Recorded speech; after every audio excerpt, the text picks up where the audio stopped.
નમસ્કાર વિદ્યાર્થી મિત્રો, ધોરણ 11 માં આપણે નામાના મૂળ તત્વો અને એમાં આપણું ભાગ 2 અને 5મું પ્રકરણ ધંધાકીય એકમોના નાણાકીય પત્રકોની ચર્ચા કરી રહ્યા છે.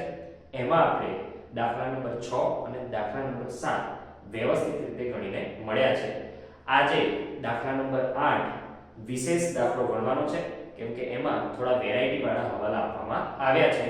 દાખલો નાનો છે કારણ કે વેપાર ખાતું બનાવવાનું નથી, કેમ કે એ લોકોએ હવાલાઓ વધારે આપ્યા છે જેથી પ્રેક્ટિસ વધારે થઈ શકે. તો ડાયરેક્ટ કાચો નફો આપ્યો છે મિત્રો, એટલે સમજી જઈશું કે જ્યારે કાચો નફો તૈયાર આપ્યો હોય ત્યારે વેપાર ખાતું બનાવવાનું નથી. રેડી? તો જોઈશું આપણે. પહેલું કાચો નફો 3 લાખ રૂપિયા આપી દીધો છે, તો ત્યાંથી મને ખબર પડે કે અહીં વેપાર ખાતું બનાવવાનું નથી, તો બે ખાતા બનાવવાના છે, નફા નુકસાન ખાતું અને પાકું સરવૈયું. તો આપણી પદ્ધતિ પ્રમાણે આપણે પહેલા હવાલાઓ ક્યાં ક્યાં ટચ થાય છે કાચા સરવૈયામાં એની પહેલા નોંધ કરીશું અને પછી દાખલાની શરૂઆત કરીશું. તો જો મિત્રો, પહેલો હવાલો છે પગાર. તારીખ 31/12/14 સુધીનો ચૂકવાયેલો છે. ધ્યાન રાખીશું આપણું વર્ષ ક્યારે પૂરું થાય? 31/3/2015. તો 15 સુધીનો પગાર હોવો જોઈએ, પણ પગાર ક્યાં સુધી ચૂકવાયો છે? 12મા મહિના સુધી. એનો મતલબ શું? પહેલો, બીજો અને ત્રીજો 3 મહિનાનો પગાર ચૂકવવાનો બાકી છે. તો ચૂકવવાનો બાકી હોય તો ચૂકવીશું, પણ એ 3 મહિનાનો પગાર શોધવાનો છે, કેમ કે રકમ અહીંયા આપી નથી. તો પગાર જ્યાં દેખાય છે ત્યાં આપણે મારીશું નંબર 1. બીજા નંબર પર પગાર છે તો ત્યાં આપણે મારીશું નંબર 1. ત્યારબાદ 1200 નું વીમા પ્રીમિયમ. ધ્યાન રાખીશું 30/9/15 ના રોજ પૂરા થતા વર્ષનું છે. ધ્યાન રાખીશું 30/9/15. આપણું વર્ષ ક્યારે પૂરું થાય?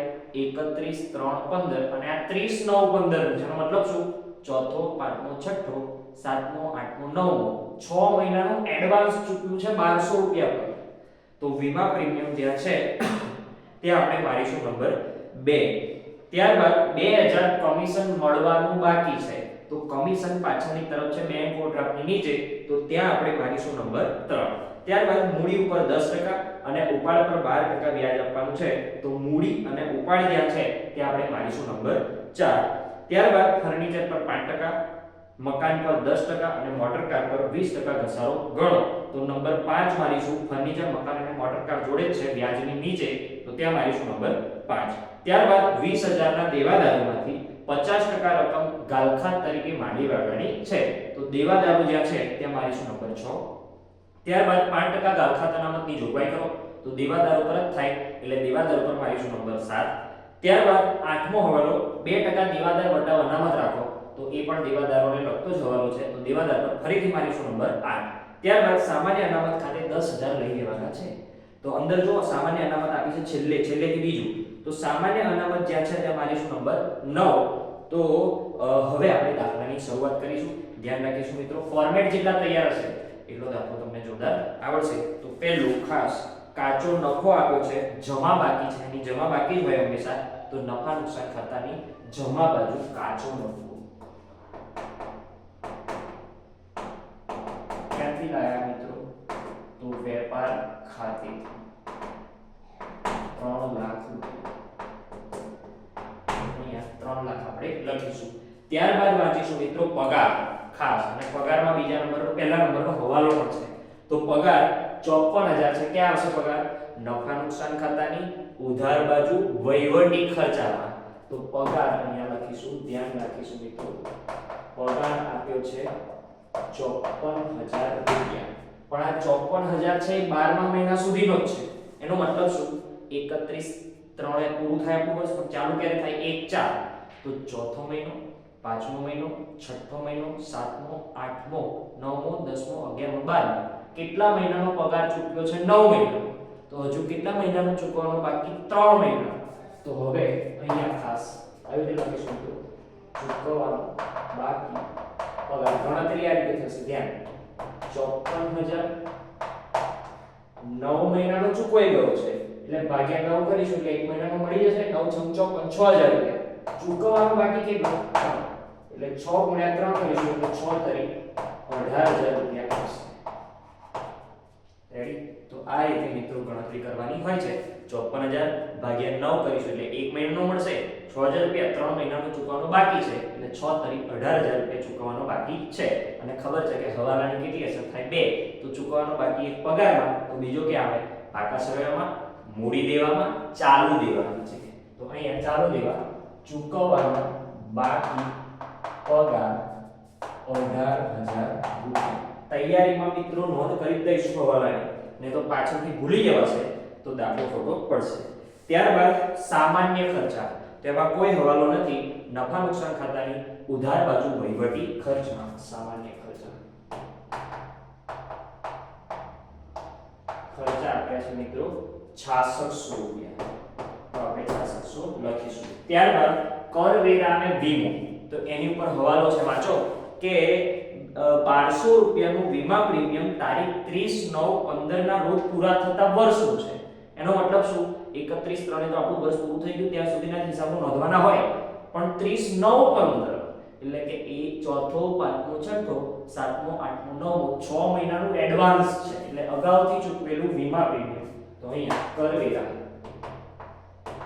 અને વીમો છે કેટલાના અંદર જુઓ તો 7200 ના છે ધ્યાન રાખીશું તો અગાઉથી ચૂકવેલું વીમા પ્રીમિયમ તો કેવી રીતે ગણાશે મિત્રો અહીંયા 1200 કેટલા મહિનાનું એડવાન્સ તો કે ચોથો પાંચમો છઠ્ઠો સાતમો આઠમો નવમો 6 12 એટલે 6 મહિનાનું એડવાન્સ તો 600 રૂપિયા આવશે તો 12 આવશે 6600 રૂપિયા તો આ રીતે મિત્રો કામ કરવાનું હોય છે આગળ પરચુરણ દેવાદારો નોંધ ક્યાં થાય પાકા સરવૈયામાં મિલકત દેણા બાજુ ચાલુ મિલકતોમાં દેવાદારો તો દેવાદારો છે કેટલાના જો મિત્રો અંદર 1,20,000 હવે અહીંયા મિત્રો ધ્યાન રાખવાનું આપણને ગાલખાત પણ આપી છે ગાલખાત અનામત પણ આપી છે દેવાદાર વટાવ અનામત પણ આપી છે તો જ્યારે આવું આપવામાં આવે ત્યારે પહેલા ગાલખાત જ ગણવાની પછી ગાલખાત અનામત ગણવાની પછી એમાં જે રકમ વધે એના ઉપર દેવાદાર વટાવ અનામત આવશે પહેલા દેવાદાર વટાવ અનામત કે ગાલખાત અનામત ગણાશે નહીં પહેલા ગાલખાત પછી ગાલખાત અનામત અને પછી જ દેવાદાર વટાવ અનામત આવશે તો પહેલું વાંચો અહીંયા હવાલો છે એની પર કે 20000 ના દેવાદારો આપણી જોડે 1,20,000 છે 1,20,000 નહીં પણ માત્ર 20000 ના દેવાદારો પર 50% ગાલખાત રાખવાની છે તો ગાલખાત 20000 ગુણ્યા 50% તો કેટલા થશે 10000 થશે તો રહેશે કેટલા 1,10,000 હવે ખાસ 1,20,000 માંથી ગાલખાત કેટલી 10,000 તો રહ્યા કેટલા 1,10,000 જે રહે છે એની ઉપર પાછી ગાલખાત અનામત રાખવાની 1,20,000 પર રાખવાની નહીં તો ગાલખાત અનામત કેટલા ટકા છે મિત્રો જુઓ અંદર તો 5% છે તો આપણે 5% જોગવાઈ કરીશું 1,10,000 ગુણ્યા 5% તો 5500 રૂપિયા આવશે મિત્રો તો બાદ કરીશું માઈનસ બરાબર કેલ્સીમાં તો 1,04,500 આવશે હવે જો એમાં દેવાદાર વટાવ અનામત 2% રાખો તો આ જે રકમ વધી એના પર પાછું દેવાદાર વટાવ અનામત કેટલા ટકા 2% તો ગુણ્યા 2% કરીશું તો 2090 આવશે અને માઈનસ બરાબર કરીશું તો ટોટલ આપણને મળશે 1,02,410 તો આ રીતે મિત્રો સંપૂર્ણ નોંધણી પૂરી થાય છે પણ આપણને ખબર છે કે હવાલાની કેટલી અસર થાય 2 તો ગાલખાતની એક અસર અહીંયા તો બીજી ક્યાં નફા નુકસાન ખાતામાં અન્ય ખર્ચમાં ગાલખાત અનામત પણ અન્ય ખર્ચમાં અને દેવાદાર વટાવ અનામત વેચાણ વિતરણ ખર્ચમાં હવાલાની હોય તો ઉમેરવી પડે અને કાચા સરવૈયાની હોય તો બાદ કરવી પડે જેની ચર્ચા આપણે આગળ કરી ચૂક્યા છે તો અહીંયા પહેલું ફોર્મેટ બનાવ્યું છે ગાલખાત હવાલાની કેટલી છે 10,000 રૂપિયા ગાલખાત અનામત હવાલાની કેટલી છે 5500 રૂપિયા તો ધ્યાન રાખીશું અને દેવાદાર વટાવ અનામત તો અહીંયા લખશે દેવાદાર વટાવ અનામત 2,090 રૂપિયા રેડી તો આ રીતે કામ કરીશું ત્યારબાદ આગળ છે મિત્રો આખર સ્ટોક તો આખર સ્ટોક જે હોય કાચા સરવૈયાની એની એક જ નોંધ થાય પાકા સરવૈયામાં ચાલુ મિલકતોમાં તો ચાલુ મિલકતોમાં આખર સ્ટોક કેટલો આપ્યો છે જોઈશું તો 13,200. તો અહીંયા આપણે લખીશું 13,200. ત્યારબાદ આગળ વધીશું મિત્રો બેંક ઓવરડ્રાફ્ટ. તો બેંક ઓવરડ્રાફ્ટ આપણું દેવું છે તો એ આવશે મિત્રો ચાલુ દેવામાં બેંક ઓવરડ્રાફ્ટ. તો કેટલો છે બેંક ઓવરડ્રાફ્ટ? 6,000 રૂપિયા. અહીંયા લખીશું 6,000. આગળ મિત્રો કમિશન. તો જો કમિશનની કેવી બાકી છે? જમા. અને જમા બાકી હોય તો સમજવાનું કે મોડેલ કમિશન છે. તો નફા નુકસાન ખાતાના અન્ય ઉપજોમાં કમિશન અંદર લખવું પડશે. કેમ? કેમ કે એની પર હવાલો છે. વાંચો કે કમિશન જે છે એ 2000 મળવાનું બાકી છે. મળવાનું બાકી હોય તો પ્લસ કરવાનું. તો મળવાનું બાકી કમિશન કેટલું છે મિત્રો? ધ્યાન 2000 રૂપિયા. તો એ 2000 રૂપિયા લખીશું તો ટોટલ થઈ જશે 11,000. મળવાનું બાકી આપણી મિલકત કહેવાય એટલે ચાલો મિલકતોમાં મળવાનું બાકી કમિશન 2000 રૂપિયા.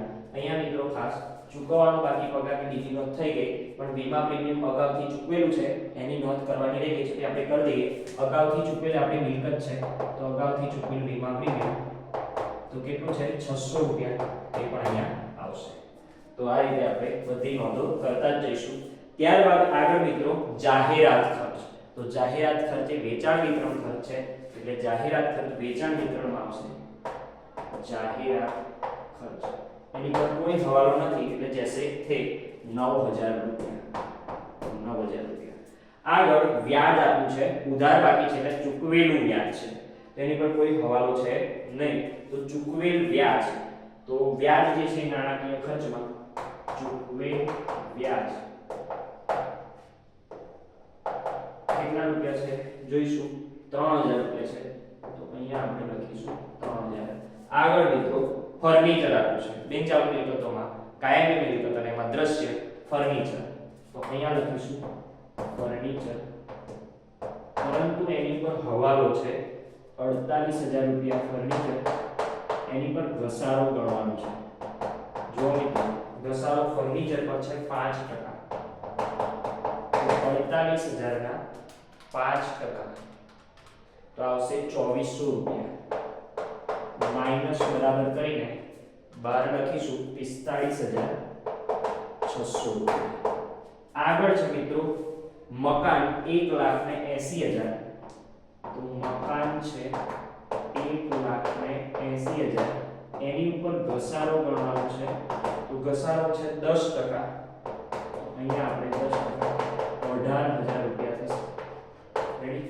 તો 1,80,000 માઈનસ 18,000 કરીશું તો આપણને 1,62,000 રૂપિયા મળશે. રેડી? ત્યારબાદ છે આગળ મિત્રો મોટર કાર. તો મોટર કાર પણ છે 60,000 રૂપિયા અને એની પર હવાલો છે ઘસારો 20%. 20% તો 60,000 ના 20% 12,000 અને 12 આવશે 48,000 રૂપિયા.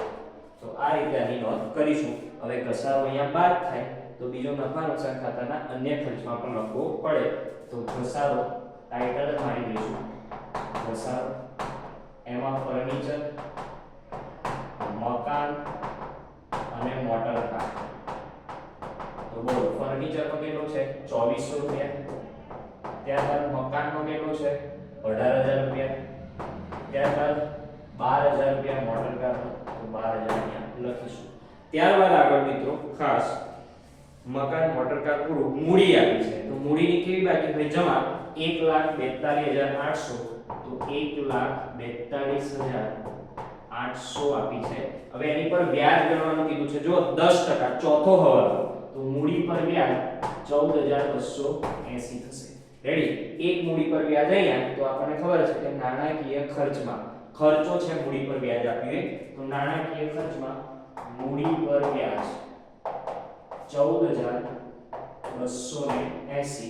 ત્યારબાદ આગળ આપ્યો છે ઉપાડ 6,000 રૂપિયા ઉપાડ છે અને ઉપાડ ઉપર વ્યાજ ગણવાનું કીધું છે. જો કેટલા ટકા? ઉપાડ ઉપર જે છે 12% વ્યાજ ગણો તો 12 × 72 720 રૂપિયા આવશે. તો એક ઉપાડ પર વ્યાજ અહીંયા, તો બીજું નફા નુકસાન ખાતાની અન્ય ઉપજોમાં ઉપાડ પર વ્યાજ 720 રૂપિયા. આગળ મિત્રો ઉપાડ ગયું ગાલખાત, તો ફોર્મેટ બનાવ્યું છે ગાલખાત કાચા સરવૈયાનું 3600 રૂપિયા, તો અહીંયા ડાયરેક્ટ લખીશું 3600 અને ગાલખાત અનામત કાચા સરવૈયાની બાદ થાય 6000. ત્યારબાદ લોન આપી છે, તો લોનની કેવી બાકી છે? જમા. જમા છે એટલે આપણું દેવું છે, તો બિન ચાલુ દેવામાં લોન આવશે. તો લોન છે આપણી 24000 રૂપિયા, તો અહીંયા લખીશું 24000 રૂપિયા. ત્યારબાદ લેણદારો આપ્યા છે, તો લેણદારો આપણું ચાલુ દેવું છે, તો અહીંયા લેણદારો, તો લેણદારો કેટલા છે? 12000, અહીંયા 12000 લખીશું. ત્યારબાદ લેણી હુંડી, લોન અને ધિરાણ. લેણી હુંડી કેટલી આપી છે જોઈએ? 3000 રૂપિયા. ત્યારબાદ આગળ દેવી હુંડી 9600 રૂપિયા, લેણદારોની જોડે દેવી હુંડી 9600 રૂપિયા. ત્યારબાદ જામા ગાભા, જાવક માલ ગાળા વાળું વેચાણ વિતરણ ખર્ચ, જામા ગાભા કેટલો આપ્યો છે જોઈશું જરા, 4000 રૂપિયા, તો 4000 લખીશું. ત્યારબાદ આપેલો વટાવ, તો વટાવ આપીએ તો વેચાણ વિતરણ ખર્ચમાં આવે, આપેલ વટાવ તો કેટલા રૂપિયા છે? 3200, તો અહીંયા પણ કેટલા લખીશું? 3200. ત્યારબાદ મળેલ વટાવ, એ આપણી ઉપજ છે એટલે અહીંયા મળેલ વટાવ કેટલો છે? મળેલ વટાવ 2400, તો 2400. હવે સામાન્ય અનામત 30000 છે, જમા બાકી, તો ખબર જ છે આપણું અનામત અને વધારોમાં સામાન્ય અનામત કેટલી છે? 30000, પણ એની પર હવાલો છે મિત્રો. વાંચો કે સામાન્ય અનામત ખાતે વધના કેટલા લઈ જવાના છે? 10000, એટલે વધારો કેટલા છે? 10000 રૂપિયા, તો ટોટલ કેટલા થશે? 40. આ લે ગયાની વ્યવસ્થા કોની જોડથી કરવાની? પપ્પા જોડથી. પપ્પા એટલે નફા નુકસાન ખાતું, અન્ય ખર્ચ, સામાન્ય અનામત. રેડી? તો અહીંયા કેટલા લખીશું? 10000. તો હવે આગળ રોકડ સિલક અંતે ઉધાર બાકી 21000 ચાલુ મિલકતોમાં, રોકડ સિલક 21000 રૂપિયા. અહીંયા સંપૂર્ણ આપણી નોંધો પૂર્ણ થાય છે. એકવાર જોઈ લેવાનું કે હવાલા કોઈ રહી જાય છે. પહેલો આવી ગયો, બીજો પણ આવી ગયો, ત્રીજો આવી ગયો, ચોથો, પાંચમો, છઠ્ઠો, સાતમો, આઠમો, નવમો, દસમો, દરેક હવાલા જે છે એની સંપૂર્ણ નોંધ આપણે કરી છે. હવે આપણે મસ્ત ટોટલ કરીશું અને કોઈ વસ્તુ રહી નથી જતી એનું મૂલ્યાંકન કરી લઈશું. ચૂકવવાનો બાકી પગાર આવી ગયો છે, અગાઉથી ચૂકવેલ વીમા પ્રીમિયમ આવી ગયું. ત્યારબાદ અહીંયા મળવાનું બાકી કમિશન 2000 રૂપિયા આવી ગયું છે. યસ, તો બીજી કોઈ અસર અહીંયા રહેતી નથી. હવે આપણે ટોટલ કરીશું. તો પહેલું નફા નુકસાન ખાતામાં આ જમા બાજુ છે અને આ ઉધાર બાજુ છે. તો જમા બાજુમાં 3 લાખ રૂપિયા, ત્યારબાદ 11000 રૂપિયા અને 720 રૂપિયા, ત્યારબાદ 2400 રૂપિયા, એટલે 3,14,120. 3,14,120 આયા. હવે કશું બહાર કાઢવાનું રહી જાય છે એ જોઈ લઈશું. બહાર આવી ગયા છે, બહાર બાકી છે 54,000 વત્તા 18,000 ઉમેરવાના બાકી છે, 72,000 આવશે.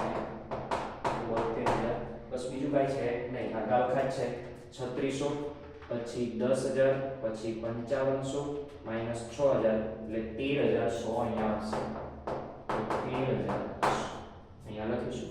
તો હવે કંઈ મારા ખ્યાલથી રહેતું નથી. તો 3,14,120 માઈનસ 72,000, ત્યારબાદ 6600, બીજા 6600, ત્યારબાદ 2090, ત્યારબાદ 9,000, ત્યારબાદ 4,000, 3200, ત્યારબાદ 3,000, 14,280 અને 13,100, ત્યારબાદ 2400, 18,000, 12,000 અને 10,000.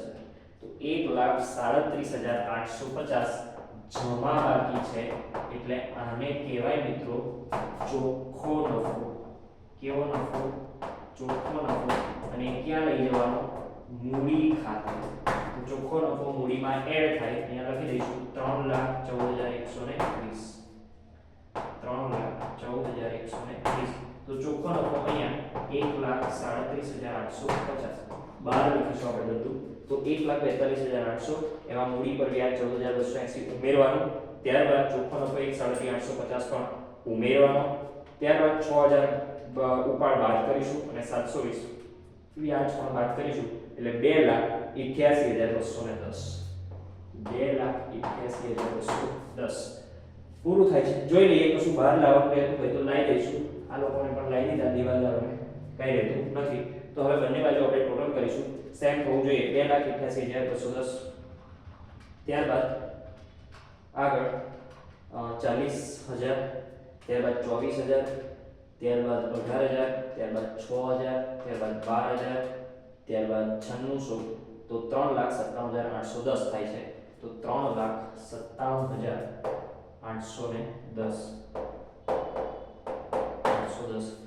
જોઈએ હવે પેલી બાજુ એટલા થાય છે કે નહીં તો 45,600 ત્યારબાદ 1,62,000 ત્યારબાદ 48,000 ત્યારબાદ 1,02,410 ત્યારબાદ 13,200 ત્યારબાદ 2,000 21,600 અને 3,000 તો થઈ ગયા 3,57,810 તો અહીંયા લખીશું આપણે